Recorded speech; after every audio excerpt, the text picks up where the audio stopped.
Nagkainitan at nauwi sa walkout ang naganap na pagdinig sa Senado. Hindi nakapagtago ng galit si Senator Rodante Marcoleta matapos mabaygo ang mga opisyal ng Department of Energy o DOE na sagutin ng direkta ang kanyang mga katanungan. Sa gitna ng diskusyon, tila naging butata o hindi makasagot sina Sharon Garin at iba pang opisyal ng uri sa atin ni Marcoleta ang mga isyu sa kuryente at enerhiya sa bansa. Dahil sa tila pag-iwas ng mga opisyal, hindi na nakatiis ang senador at tuluyang nilisan ang session hall. Sigaw ng taong bayan, bakit hindi makasagot ang DOE? May itinatago ba sila? Panoorin ang tense yung naganap na nag-viral ngayon sa social media.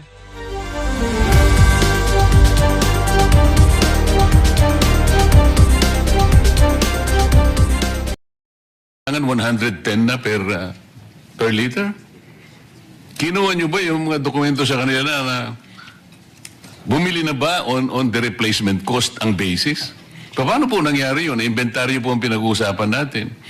Wala pa naman eh. Ang problema kasi sa replacement cost kasi, Mr. Chair, kahit na wala pa yung ibibili nila sa susunod na kanilang pagbili, ay dapat nandun na yung cost na dinidictate nung Argus at saka nung MAPS. Yun ang problema eh. Ito pong replacement cost, Mr. Chair, konektado po doon sa sinasabi nating rackets and feathers irony. Ano po ibig sabihin nun? Ito pong rackets and feathers irony focuses on the asymmetry of pricing. Where prices shoot like rockets when the global prices rise, but they fall like feathers when they drop. Ganun po eh. Sino po yung tinatamaan, di ba? Yung taong bayan. Can you explain that? Paano po naging 110 nang hindi nyo man lang nababalidate? Oh. Thank you very much. I mentioned to the director of the Oil Industry Management Bureau is to submit how the OIMB does its monitoring. But to answer it precisely, we can Hindi have... po, after 2 weeks, naging 110. So did you confirm that? Did you validate that na talagang bumili sila at 110 pesos per liter? O ginamit pa lang nila yung kanilang inventory because at that time, meron pa silang 46 days for diesel and 53 days for gasoline. Mr. Chair, because we always have the cyclic differential cost Nahihirapan nga dyan sa pagka dyan ka tumira eh. Ganito sinasabi ko, meron pa silang inventaryo. You take note, 46 days pa. Last hearing ito eh. Ibig sabihin, andun pa yung binili nila sa dating presyo. Ngayon, after 2 weeks, bigla nilang sumirit. Sabi nga nila, 110. Na ngayon, nag-a-average na ng 126. Paano nyo minonitor? Paano nyo binalidate na totoo yun? Samantalang ang ginagamit pa nila ay inventaryo pa nila na binili doon sa dating presyo. Mr. Chair, because basically it's like saying that the diesel we consume is around 33 million liters per day. So mga 7 days po yan. At pag yan ho ang nabenta, they always, the industry always... After 2 weeks ba, naubos na yung kagad ng inventory? 45? Yung dumadating pagka next week. Hindi, teka mo, ang puntahan muna natin yung inventaryo nila. Yeah. After 2 weeks ba naubos ang inventaryo? Is that the assumption of DOE? No, it's Yung around pala, 7 days. Saan binasi yung 110? That is the question. So, Mr. Chair, because they have to replenish again the 7 days. Yusek, hindi ka director. After 2 weeks, nandun pa yung inventaryo. Yes. Okay. Pero after 2 weeks, 110 na nga ang ginamit eh. So inventaryo pa rin ang ginamit. How did you justify that? Because, Mr. Chair, yung binenta kasi na yun will have to be replaced right after next week. So, kinolekta ho yung amount. So, ang nangyari, ang nag-finance ang taong bayan. Hindi, sabihin mo, hindi yung... That's the way. Ulitin mo, yung sinabi mo. So, Hindi, ulitin mo yung sinabi mo. yes, it's really, Hindi, yung exactly. it's passed on to Oh, yan na nga eh. consumers. Paano yung mga shareholders nila? Hindi sila gumagalaw? Ang taong bayan ang nagkakapitalize sa atin? Nandun pa yung inventaryo eh. Ito yung problema. Ngayon, hindi nyo ginagamit yung sinasabi ng batas na in periods of emergency, kayo ang gagawa ng paraan eh. As a matter of fact, pwede nyo i-take over eh. Hindi naman yun ang sinasuggest ng committee ito eh. We're all finding solutions to this. Pero itong mga questions nito, kasimple lang, hindi nyo man kayang sagutin. Mr. Chair, we would like to clarify that we are not here to dispute the business models of our oil companies. As a matter of fact, we are thankful for their sacrifices for this country. Kaya lang, it would appear that the business models are no longer responding to the crisis kung paniniwalaan natin yung binabanggit ninyong problema kinakarap natin. But until and unless we're able to validate yung data na pinreset ko kanina, we're almost 4 hours now since 10 o'clock in the morning, pwede nga yung vessel to tank eh. Gamitin nyo siguro Panamax vessel. Ang ano niyan siguro is about 100,000 metric tons per container. Wala man nagbabalidate po, Mr. Chair. All right, joining. Para sana uwi na lang ako. If you prove me wrong, halimbawa, mali yung nakuha kong information, Yan. so magsosorry na lang ako, Mr. Chair. Pwede naman ako magsorry kung mali eh.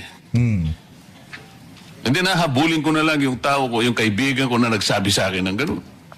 Bakit mo sinabi ito? Mali pala. Kasi gusto ko lang makatulong talaga eh. I wanted to be wrong kung mali talaga. But you have to prove me wrong. Government to government, hindi nga dapat mangyari yung pumunta nga. Andun nga yung tangke, mga tangke ng 2 refineries.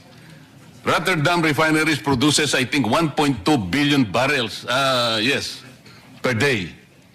At nandun ang kanilang tangke sa Singapore. Petronas also, andun ang tangke nila. Ayun po yung kanilang presyo. No, nobody is reacting to this. Pinag-uusapan natin yung problema at ang mga measures na gagawin natin without even going back and checking whether those data are valid or not.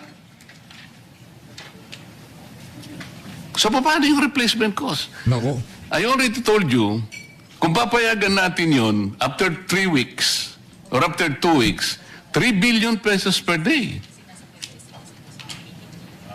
Did you check this? You say? Okay. No, did you check that is 3 billion pesos per day ang income? Pireset ko kanina. But the collection this week was also used to purchase the even higher level of products. Kinuha mo na kagad kasi dapat sana there should be a point where the replacement cost should begin. Saan ba magsisimula? The inventory should end where the replacement cost should begin. Ang nangyayari, ito nga, binil nyo na kagad ang taong bayan, 110 kagad, 2 weeks, nandun pa ang binenta ninyo, sarili nyong inventaryo. So, it is the public, it is the poor public. Ayan si Mr. Boss, ano nang pangalan mo? Si Mr. Balbuena kanina pa naglulupasay. So, Mr. Chair, Mr. Chair. Mr. Chair, we're not saying that that is right in the business the way it's but now you are not deregulated. answering my question, Director. Sagutin mo muna eh. Is the 3 billion pesos per day? 1 month lang ito eh. So per day ito, 3 billion. Yes, Mr. Chair. If the perspective, because it's a matter of perspective, if the perspective is to ensure that the 7 days used up this week will be replaced by next week immediately, then the oil company has to collect that level of collection to be able to purchase the 7 days replacement so we can always go back to the 45 to 50 days supply. But if the perspective, again, if the perspective is you want to use up the 53 before you replace it, and that is very dangerous, then I think we can exhaust the 53 at that lower price. But the problem is if they're gone and the collection is very low, you can no longer replace the 53 days. So it's really, that's how they're explaining also on Caltex was also explaining that in the same way. No, but We're you're, not saying- you're proceeding from the wrong premise. Ang sinasabi ko mula't mula pa, yung pinag-uusapan ninyo yung maps and indicators coming from the Argus. Okay? Yun ang basis ng replacement cost. Okay? Ito yung spot market ninyo, itong trading floor ninyo. Ang sinasabi ko, after 2 weeks pa lang, and considering na meron pa kayong 46 days and 53 days for diesel and gasoline respectively, kumulekta na ng 3 billion, kumita na ng 3 billion pesos per day, which was bankrolled by the people themselves. This is the irony. Ngayon, ano yung role ninyo in the period of emergency and national interest is involved already? Ba't ang pinag-uusapan pa natin replacement cost na kagad? Ito muna ang sagutin ninyo. Is it reasonable? Is this reasonable? In 2 weeks' time? Mr. Chair, again, it's a matter of perspective. When the law says that we may direct the operation, we have to be mindful of again, on price, we have to be mindful of allowing the oil company to be able to replace it on a weekly basis. Okay. Isara natin ang argumento. Did you check the oil companies? Kinuha nyo yung document? Kanino nila binili? Makikita nyo ba kung magkano binili? Did you check that? Have you done that? Not in that... Paano mo sasabihin ngayon? Katungkulan nyo ngayon, if you are screening, if you are monitoring, okay, sabihin na natin replacement cost. Halika kayo mga kaibigan. Pwede nyo bandalin yung inyong mga ICPO. Tingnan natin kung saan nyo binili. Binili natin kay ganito. Ito po yung presyo. Ganito. At least chinek natin. Now I am asking you, nag-check, sabi nyo hindi. So ano yung monitoring? This is the frustration, Mr. Chair. Salamat po. Mr. Chair. Senator, Mr. Balbuena, you want to interject? Ba't ka aalis kung frustrated ka? Wala kang sagot na nakuha. Ha? Bakit ayaw? Kanina pang ilang oras na tayo dito, wala pa rin Mr. sagot. Chair. Go ahead. Ayaw pa alisin ni Sen Loren ito si Sen Dante. Ayaw na lang dyan. Sabi ni Sen Dante, mga buwisit na yan. Mas pinoprotektahan pa nila yung interest ng mga malalaking kumpanya kaysa sa ating mga kababayan. Tama yan, Sen Dante. Ipakita mo sa pag-walkout yung protesta mo dyan sa kalukuhan na nangyayari na yan sa ating bansa. Opo, malinaw dun sa na inventaryo pa lang nila yung itinaas nila ayon dun sa pag-uusap po. Ibig sabihin, overprice yung 2 hanggang 3 linggo na ibinenta sa aming fuel. I-refund nila yung 100 to 120% na itinaas dito kung inventaryo pa yung ibinebenta. With the permission ni Senator Lawrence, since we're on this topic, kasali rin to sa mga list of questions. Also a slide. Ayun na nga mga kababayan, pakinggan naman ho natin ang bulahan. Neto si Pinky Webb at dito ni DOE Secretary Sharon Garin. Ito. Secretary, maraming salamat po sa inyong oras. Good to have you again. Secretary? Good evening, Pinky, and thank you for having me. All right, there you go. I can hear you Yes, now, ma'am. Pinky. Let's start with the oil supply that the President had mentioned, likewise yourself. The President was saying and assured that there is a 45-day supply of oil. Secretary, is this still accurate as we speak? Yes, Pinky, it's still accurate. Can you hear me properly? Yes, I can hear you na po. All right. So we have a 45-day supply, ano? Why is it 45 lang? Kasi 'di ba lahat kasi medyo na nininervyos baka maubusan tayo. Actually, ang normal supply that we require from oil companies is 15 days. Bakit siya 15 days lang? Because it's because of the amount that they have to invest to have 15 days. Mahal din yan pera din yan. And then the capacity of our storage. So, but because of this problems that are happening in Middle East, nag-ramp up tayo ng inventory. And we are a good place naman, 45 days. So, that doesn't mean that by 45 days, ubos na siya. That's why wala kaming tigil na trabaho, follow up with the oil companies. PNOC is also buying fuel para dagdagan at dagdagan, para kahit anong mangyayari, meron tayong supply enough for a longer time. 2 points that you mentioned, and it needs clarification. As you had said earlier, ang tanong ho kasi ng ilang mambabatas during the hearings is that nang alam na po ng gobyerno na may problema dito sa the oil crisis rather, bakit daw hindi tinaasan itong sinasabing inventory? But as you pointed out right now, and I'll underscore that again because I've heard you say this in the past, 15 days lang talaga supposed to be.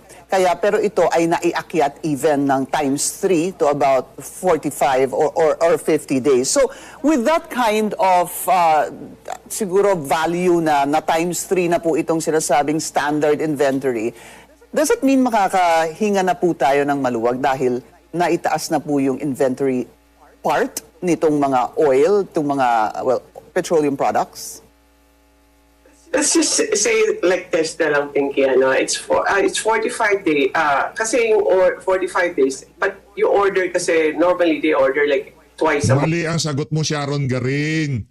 Yung mga bilyonaryo, pinapakalma sa bayan ng Pilipino. Ang sagot mo lang, Sharon, oo, makakahinga na tayo ng maluwag. Okay? Huwag kayong mag-alala sa bayan ng Pilipino. Yung mga bilyonaryo, nagpapanik na rin ngayong mga panahon na to. Kaya kalmahan nyo lang. Okay? Month, no? So they can stock up every 15 days. Dumarating yan from Singapore or wherever. About 7 days, mga 5 days ang lead time. So that means we have to keep ordering. Whenever the stocks ginagamit, order tayo ulit. So non-stop to yung trabaho namin until we're very secure in the sense that the constraints in the Middle East are not there already or nakakuha na tayo ng regular supply. So what DOE is doing is talagang push ng push lang. I think we won't stop working on this until the war is over. Tuloy-tuloy lang yung order na regular para even may replenishment. So that's a challenge for us. And we work on this day and night to make sure na hindi mag-worry po yung mga tao. The second point I wanted to raise about that is the storage facility that has also been mentioned. Can you enlighten us further on this? Dahil nga dito sa krisis, ang gusto po ng mga mambabatas, some of the legislators of course, is supposed to be obviously to increase itong inventory. But you talked about storage. When we talk about storage, hanggang saan ho ba talaga ang kayang i-store ng mga oil companies when it comes to petroleum products? I think they can probably add more.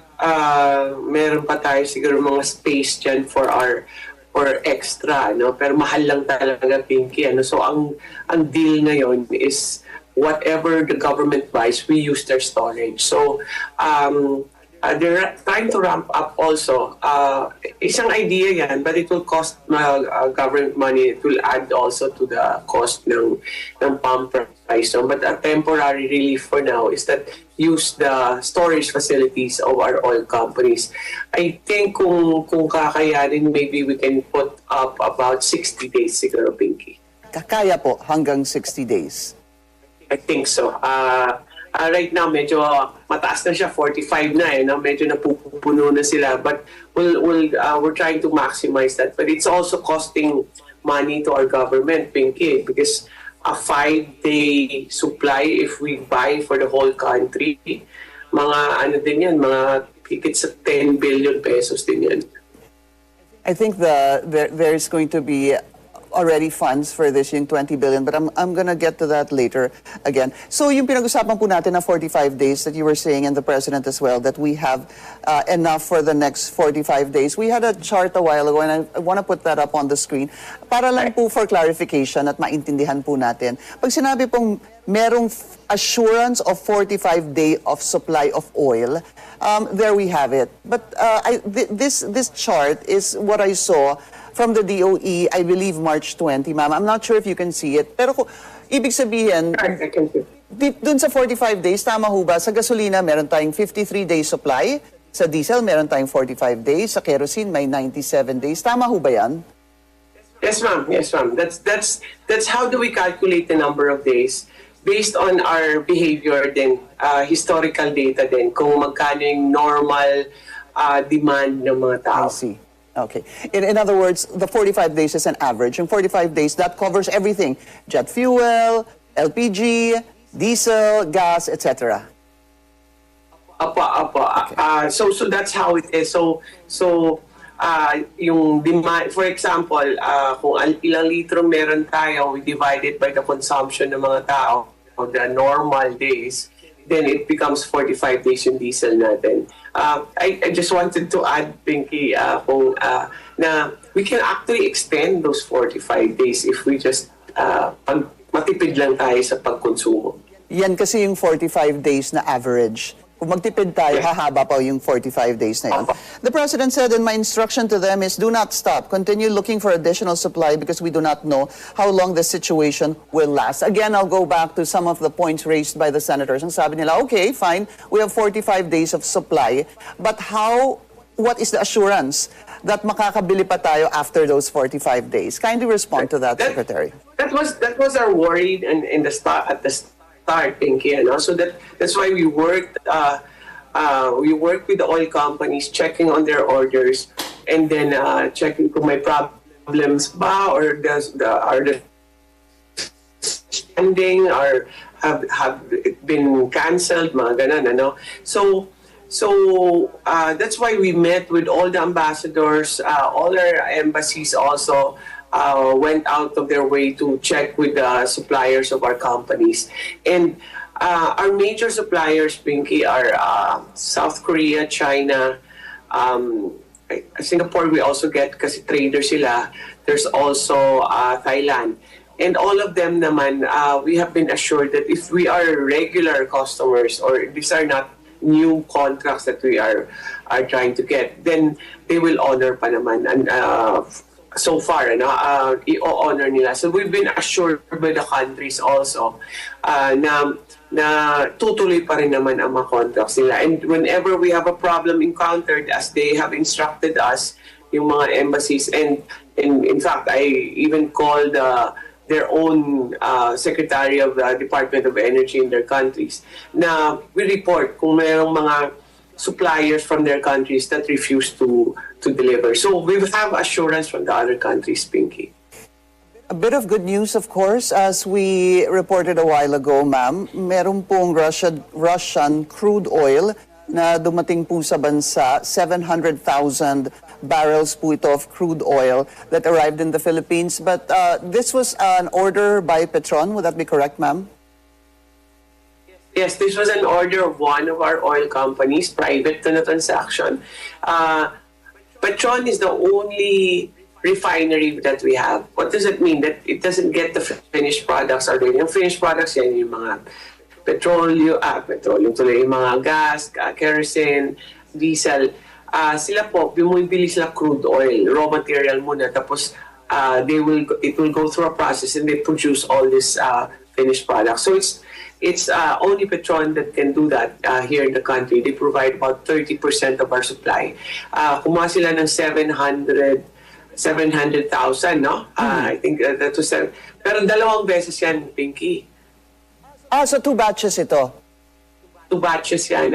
I think it's here already. I think a few days ago, the first batch arrived, and then this one, dumating na rin. Okay, so this is apparently the second batch? Yes. Okay. So, 1.4 na siya, no? So, ang gandang balita yan. It gives us hope, no? That the supply is coming. At 700,000 barrels, Secretary Garin, how many days would that last us? I can't really compute like exact kasi and raw material to Pinky, but okay. if we talk about diesel, for example, diesel 1 million barrels is about 5 days. Okay. Yeah, so pag 1.4 ka, if it's diesel lang, I don't know the conversion talaga ng volume, So if it's 1.4, mga 1 week or 10 days siguro, kaya. Okay. And then, in addition to that, I saw your Facebook post, Secretary, that sabi mo nga, it is the most beautiful ship ever that you've seen. Let's put that up on the screen. Tell us more about this. Dahil ito po yung diesel. So finished product na po ito, andito na. Tell us more about that. Yeah. No, it's the first order na dumating ng gobyerno. PNOC ordered this. Pati ba yung mga bilyonaryo nagpapanik na? Ha? Yung mga bilyonaryo nagpapanik na ba? And it arrived today. Actually, yesterday pa, they're unloading pa. It takes a while, But this is the first order, na first intervention ng gobyerno through PNOC that finally we've been looking for the right supplier for the first batch. And this is the first batch, and we have 4 orders actually. And they'll trickle in the next few weeks, papasok na yan. Pero ito po yung unang-una. This is diesel, and this is an addition to our supply. So hopefully, more and more are coming. We're really working hard to keep the contracts going. Would you be able to tell us saan po galing ito? I think this is Japan yung galing ito. And there are 3 more. Kaya mas mabilis siya, It's mamalapit lang siya, so it was delivered right away. And this is good for how many days of diesel, ma'am? Because it is finished product.